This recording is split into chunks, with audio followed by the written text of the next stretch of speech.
Alright, quick summary of what I did while off camera. So, obviously the cylinder head is machined. There's a new gasket between the exhaust manifold and the head.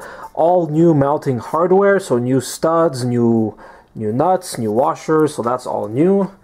Now, on the engine block side, let's get a better light here.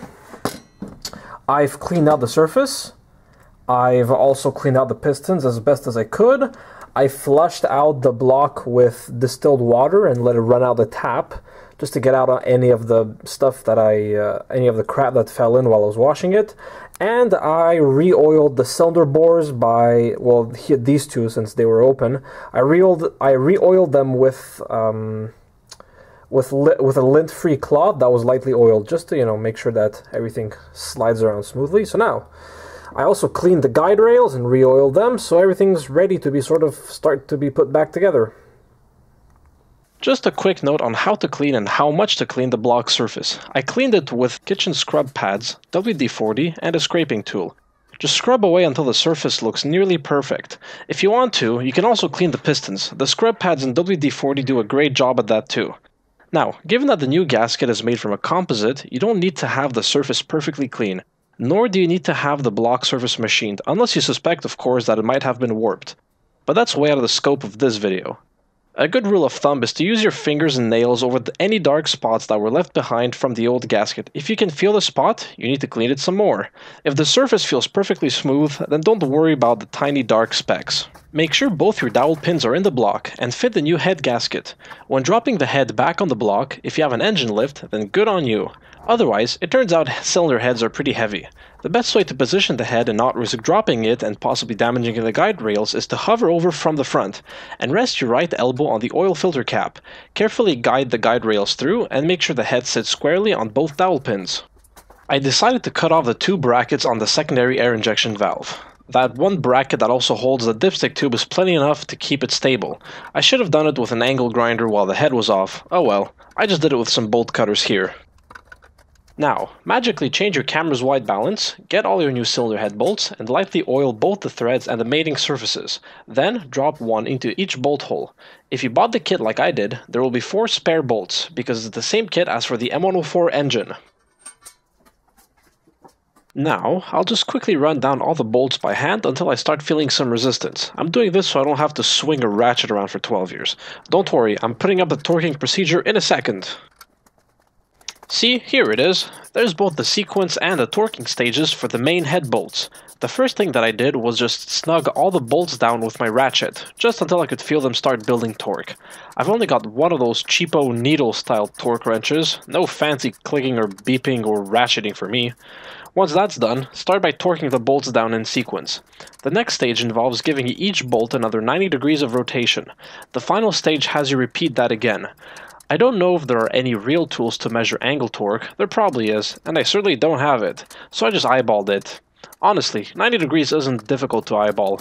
Just find some feature that is at a right angle to where your breaker bar is pointing, and then twist your bar until you're lined up. Since this is a fairly important step in the procedure, I'm not going to skip over any footage, just to show you I haven't accidentally dropped in a V12 while you weren't looking or something.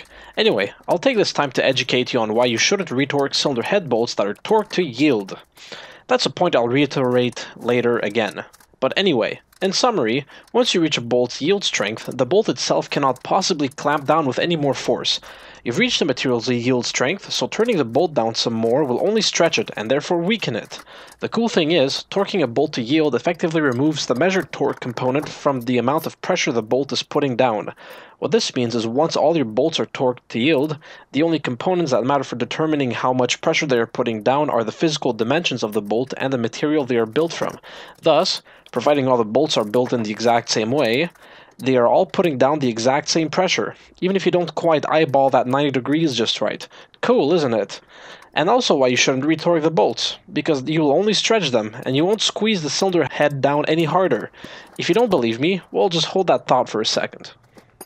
Once you've got that done, you need to install the 4 Torx bolts that go in the timing chain area. The obvious danger here is that you might accidentally drop a bolt into the oil pan. To prevent that from happening, I suggest you stick the bolts to a magnetic pickup tool and guide them in. There's no specific sequence here, but you still have to follow the torquing procedure.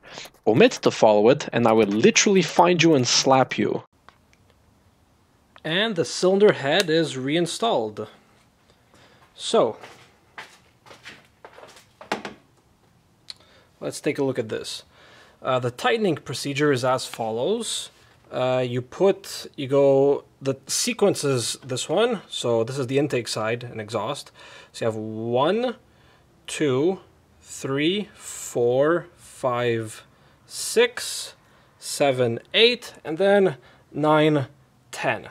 You do it in that sequence. The first stage is 41 foot-pounds of torque. The second stage is an additional 90 degrees, and the third stage is again an additional 90 degrees. Once you have those installed, you put these Torx bolts back in. There's 2 behind each guide rail. One behind each guide rail. So you put those in. The tightening torque for those, there's no specific sequence, but the tightening torque is 13 foot-pounds plus 90 degrees.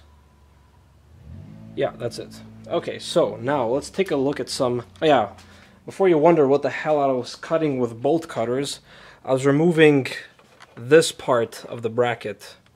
There you go. Normally that bolts up to the exhaust manifold, but I already had that installed, and you know what? Frankly, this thing doesn't need those extra brackets. Because look, this is not on any bracket, and it's barely moving at all.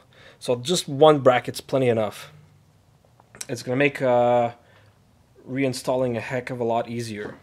So anyway, now I know that some people are typically tempted to retighten the cylinder head bolts after the car has been run, but wait, what's this here? Let's maybe zoom in on that. What does that say? Oh, do not retorque cylinder head bolts. Why do people like not listen to service manuals? I mean, it's not hard, just don't do it. Just do that. See, correct. There you go. Here's the picture. That's the sequence. Those are the stages. That's for the second bolts. So let's see. 18 Newton meters or 13 foot-pounds. 55 Newton meters or 41 foot-pounds. And then 2 times 90. And then here extra 90. So yeah. Follow the service manual. Anyway, I'll end this video here. I hope you've enjoyed it. The next few videos will obviously be about reassembling all the parts that came off, and then a first startup and possibly a test drive video depending on if I can turn my DSLR into a GoPro with duct tape. So stay tuned!